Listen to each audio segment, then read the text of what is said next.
On va s'intéresser maintenant au paysage politique que nous laisse cette élection présidentielle. Bonjour Louis Dragnel. Bonjour Romain, bonjour à tous. Vous êtes le chef du service politique d'Europe 1. Louis, on le sait, les partis traditionnels, les Républicains et le Parti Socialiste, ont perdu leur influence. Désormais, ce que l'on peut dire, c'est que la vie politique française s'organise autour de trois grands blocs. Oui, c'est exactement ça. Et avant de parler d'ailleurs de recomposition politique, il s'agit pour le moment d'une véritable décomposition.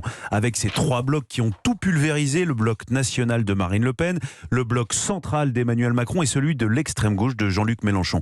Et je ne sais pas si vous l'avez remarqué hier soir, vous l'avez évoqué tout à l'heure, les deux partis, le PS et les LR, qui ont occupé une place centrale dans la Ve République, n'ont presque pas été mentionnés ou cités. Alors la difficulté, c'est que ces trois blocs que nous venons d'évoquer n'ont presque rien en commun, symptôme d'une France fracturée comme jamais. Les électeurs d'Emmanuel Macron sont âgés, habitent dans les villes et gagnent pour la plupart d'entre eux plus de 2500 € par mois.